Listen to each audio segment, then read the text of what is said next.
नमस्कार साथियों, निर्माण क्लास अयोध्या में आपका हार्दिक स्वागत है। आज हम बेल की बहुत सी कैटेगरीज होती हैं। एक स्पेशल बेल है डिफ़ॉल्ट बेल, उसके बारे में जानेंगे समझेंगे। मोस्ट इम्पॉर्टेंट क्वेश्चन है, जनरल नॉलेज के लिए भी बहुत इम्पॉर्टेंट है, लोगों को जानकारी होनी चाहिए। ठीक है, डिफ़ॉल्ट बेल क्या होती है, कब इसका आपको अधिकार प्राप्त हो जाता है। ठीक है, कई नामों से भी जाना जाता है डिफ़ॉल्ट बेल को। ठीक, जैसे इसको हम कह सकते हैं चूक जमानत। चूक जमानत यानी कोई चूक हुई है, उसके बदले में जमानत मिल रही है, चूक जमानत भी कह सकते हैं। ठीक है, यानी कि डिफ़ॉल्ट बेल, ठीक, जो चूक जमानत हम कह सकते हैं। वैधानिक जमानत कह सकते हैं, वैधानिक जमानत भी कह सकते हैं। यानी कि डिफ़ॉल्ट बेल, चूक जमानत, वैधानिक जमानत, कई नामों से ये जाना जाता है, लेकिन ज़्यादातर चर्चा डिफ़ॉल्ट बेल के रूप में ही रहती है। दूसरी तरीके से देखें तो कहीं ना कहीं हमको इस तरीके से भी मिलता है कि एक अधिकार के रूप में ये जमानत हमको प्राप्त हो जाती है। ठीक है, ऐसा हमें कुछ अधिकार मिल जाता है कि भाई ये जमानत हमको दीजिए। इसी बात की चर्चा हाल फिलहाल के एक वाद में हुई। ठीक है, एक वाद है विक्रमजीत सिंह का मामला है 2020 का। विक्रमजीत सिंह का मामला है 2020 का। ठीक है, इसमें डिफ़ॉल्ट बेल पर चर्चा हुई और इस मामले में माननीय सुप्रीम कोर्ट द्वारा इसे एक अपरिहार्य, ठीक है, इसको क्या कहा गया, इस डिफ़ॉल्ट बेल को एक अपरिहार्य, ठीक है, अपरिहार्य मतलब इंडिस्पेंसेबल अधिकार माना गया।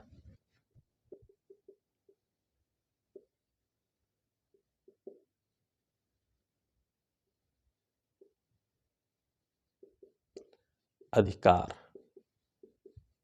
है, इसे कहा गया विक्रमजीत सिंह के मामले में यह एक अपरिहार्य अधिकार है। जाहिर सी बात है, माननीय सुप्रीम कोर्ट का आदेश है तो चर्चा में है। मोस्ट इम्पॉर्टेंट आपका प्रश्न बनता है ये क्या है, कहाँ पर इसकी चर्चा होती है।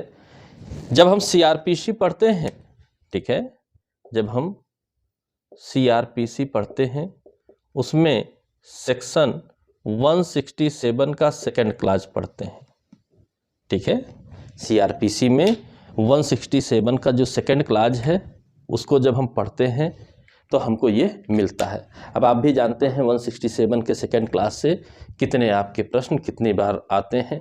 ठीक है, और इसको जब चर्चा किया गया माननीय सुप्रीम कोर्ट में तो इसकी चर्चा की गई है विद आर्टिकल 21, यानी कि संविधान का भी आपका प्रश्न बनता है। ठीक है, प्राण और दैहिक स्वतंत्रता से जुड़ी हुई जो आपकी अनुच्छेद है, फंडामेंटल राइट है 21, उससे जोड़ करके इसकी चर्चा की गई है। ठीक, क्या कहता है सीआरपीसी का 167 का सेकंड क्लॉज, जरा शब्दशाह उसको देख लेते हैं, बाकी तो हम अपना काम करेंगे। वह मजिस्ट्रेट जिसके पास अभियुक्त व्यक्ति इस धारा के अधीन भेजा जाता है, चाहे उस मामले की विचारण की उसे अधिकारिता हो या ना हो, अभियुक्त का ऐसी अभिरक्षा में जैसी वह मजिस्ट्रेट ठीक समझे इतनी अवधि के लिए, जो कुल मिलाकर 15 दिन से अधिक की ना हो, निरुद्ध किया जाना समय समय पर प्राधिकृत कर सकता है। यदि उसे मामले के विचारण या विचारण के लिए सुपुर्द करने की अधिकारिता नहीं है और अधिक निरुद्ध रखना उसके विचार में आवश्यक है, तो वह अभियुक्त को ऐसे मजिस्ट्रेट के पास जिसकी ऐसी अधिकारिता है भिजवाने का आदेश दे सकता है। कहने का मतलब है कि आप जानते हैं 24 घंटे से अधिक बिना मजिस्ट्रेट के आदेश के किसी व्यक्ति को निरुद्ध नहीं रखा जा सकता है। चलिए, एक बात ये आप पहले से ही जानते हैं। फिर जब मजिस्ट्रेट के पास ले जाया जाता है, अधिकार हो या ना हो, पुलिस रिमांड की जब डिमांड की जाती है तो समय समय पर जैसी डिमांड हो, अरेस्ट से 15 दिन तक उस मामले में अरेस्ट से 15 दिनों तक पुलिस अभिरक्षा दी जा सकती है। 15 दिन से ज़्यादा की अभिरक्षा देनी है तो वो आप जुडिशियल कस्टडी दे सकते हैं, न्यायिक अभिरक्षा दे सकते हैं, पुलिस कस्टडी नहीं दे सकते हैं। ठीक है, ऐसा प्रावधान यहाँ पर है। तो कुल मिलाकर के 1-1 हफ्ते की हो सकती है, 2-2, 4-4 दिन की हो सकती है, लेकिन 15 दिन से अधिक का नहीं होना चाहिए, अरेस्ट की डेट से 15 दिन तक का।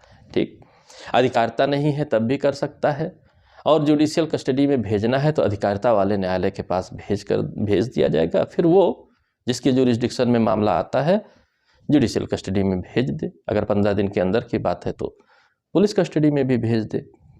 सेकंड क्लास का मतलब यही निकलता है सिंपली। फिर प्रोवाइजो दिया हुआ है। ठीक है, प्रोवाइजो का ये कह रहा है कि पुलिस अभिरक्षा या अन्यथा निरोध 15 दिन की अवधि, ठीक, पर्याप्त आधार है तो वहाँ तक देगा, कोई मतलब नहीं है। फिर और आगे जब हम पढ़ते हैं अब अगली बात आती है। ठीक है, कुल मिलाकर 90 दिन से अवधि से अधिक के लिए प्राधिकृत नहीं करेगा जहां अन्वेषण ऐसे अपराध के संबंध में हो जो मृत्यु या आजीवन कारावास या 10 वर्ष से अन्यून अवधि के लिए कारावास से दंडनीय है। और सेकंड क्लास कहता है कि 60 दिन की अवधि के लिए प्राधिकृत नहीं करेगा जहां अन्य अपराध के संबंध में। यानी कि पुलिस कस्टडी तो 167 के सेकंड पार्ट में 15 दिनों तक हो गई, लेकिन उससे आगे जुडिशियल कस्टडी हो सकती है। ठीक, यानी कि जब हम अभिरक्षा की बात करेंगे, अभिरक्षा दौरान अन्वेषण, ठीक है, इन्वेस्टिगेशन, ठीक है, यानी इन्वेस्टिगेशन चालू है उस दौरान अभिरक्षा कब तक की हो सकती है। तो यहां 2 नियम बताए गए। 90 डेज ये नियम है, हम अपनी भाषा में देखते हैं 10 वर्ष या अधिक के दंडनीय अपराध के लिए।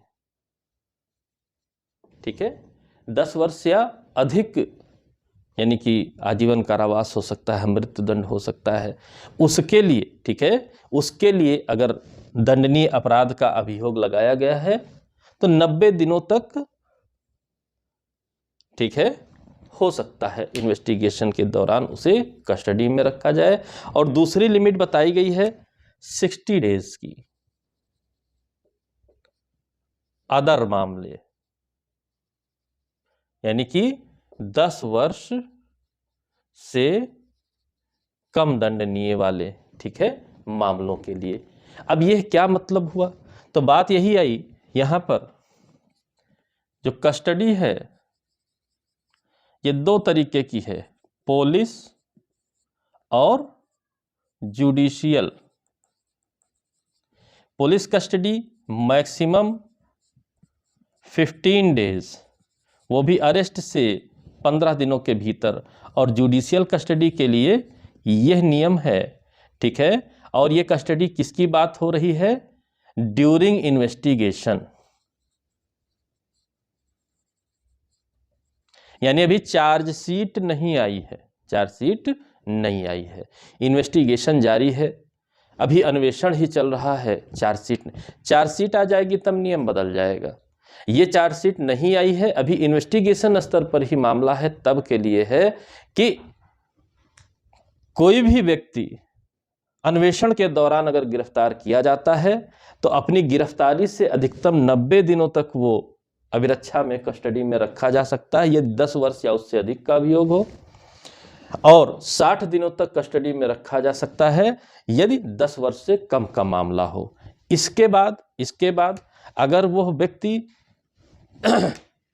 जमानत देने को तैयार है, ठीक है, इसके पश्चात जमानत देने को तैयार है तो फिर कोर्ट को उसकी जमानत स्वीकार करनी पड़ेगी। यानी कि आपको इन्वेस्टिगेशन की जो अधिकारिता दी गई है उसको जल्द से जल्द निपटाने के लिए पावर्स दी गई हैं, और आप चूक कर रहे हैं कि 90 दिन या 60 दिन बीत गया, अभी आप इन्वेस्टिगेशन ही कर रहे हैं, तो फिर आपको, अगर इतना दिन बीत गया है और चार्जशीट नहीं लगी है, तो जमानत पर छोड़ना पड़ेगा आपको। भाई जब तक दोष सिद्ध ना हो जाए तब तक तो उसे निर्दोष माना जाता है। आप इन्वेस्टिगेशन के समय ही आप उसको निरुद्ध रखिए, जेल में रखिए, ठीक है, ये तो उचित नहीं है, ये तो उचित नहीं है, इसलिए आपको छोड़ना ही रहेगा। अब इसमें अपवाद है कुछ, ठीक है, इसका अपवाद है, ठीक, अपवाद है, एक्सेप्शन है। क्या है अपवाद? स्पेशल, ठीक है, जो स्पेशल विधियां हैं, विशेष अधिनियम हैं, ठीक है, इनेक्टमेंट्स हैं,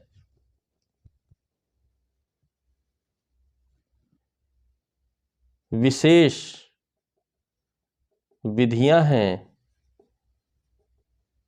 जैसे, ठीक है, राष्ट्रीय सुरक्षा कानून, रासुका आदि, अगर इनमें नियम है कि ऐसी जमानत नहीं दी जाएगी तो उस पर प्रभाव नहीं डालता है, तो यानी कि अपवाद हो गया। लेकिन सामान्य मामलों में यह नियम लागू होगा, डिफॉल्ट बेल का नियम लागू होगा, ठीक है, रासुका हो सकता है, नारकोटिक्स से रिलेटेड स्पेशल एक्ट हो सकता है, ठीक है, प्रिवेंटिव तमाम डिटेंशन लॉज हैं उनमें हो सकता है, लेकिन सामान्यतः ऐसा नहीं हो सकता है, ठीक, यानी कि यह जो है ये रेगुलर बेल नहीं है, ठीक है, नियमित जमानत से भिन्न है। ये नियमित जमानत तो हम वहां देखेंगे 436 437 में, वहां पर देखेंगे, ये उससे भिन्न है। ये शासन प्रशासन की चूक, इन्वेस्टिगेशन में चूक होने की वजह से कि अभी तक चार्जशीट नहीं दाखिल हुआ, डिफॉल्ट होने की वजह से इस जमानत का अधिकार उत्पन्न हो जाता है, अपरिहार्य अधिकार है और इसे न्यायालय को स्वीकार करना ही होगा, ठीक है। आपके चूक का जिम्मेदार वो अभियुक्त नहीं बनेगा, डिफॉल्ट बेल कहा जाता है। इससे रिलेटेड और भी केसेस हैं। एक बड़ा फेमस केस है संजय दत्त वर्सेज स्टेट 1994 का। संजय दत्त वर्सेज स्टेट 1994 का, इसमें भी स्वीकार किया गया, संजय दत्त वर्सेज स्टेट में भी, और यम काशी वर्सेज स्टेट 2020, यम काशी वर्सेज स्टेट 2020 और विक्रमजीत सिंह वर्सेज स्टेट 2020, ये तीन मामले हैं, तीनों आपके मोस्ट इंपॉर्टेंट हैं। डिफॉल्ट बेल का कॉन्सेप्ट आपका इंपॉर्टेंट है, यानी कि 167(2) से प्रश्न तो आता ही है जो बेयर एक्ट के कंटेंट हैं, लेकिन व्यवहारिक भाषा में क्या कहा जाता है वहां से भी प्रश्न आने की पूरी संभावना है। इसलिए आपको बहुत ध्यान से इसको समझना होगा। कथन कारण का बन सकता है, स्टेटमेंट वाइज क्वेश्चन बन सकता है, कुछ भी तरीके से बने, आपसे गलती नहीं होनी चाहिए। ये आपको समझना है कि डिफॉल्ट बेल क्या है। समझ गए? कोई गलती नहीं होगी। कोई इशू फंसता है आप बताइए, ठीक है, आप कमेंट करके पूछ सकते हैं, नहीं तो कोई दिक्कत नहीं है। तो ये default bail most important question UP PCSJ 2023-22-23 के लिए था, तो उसकी आज हम लोगों ने चर्चा की।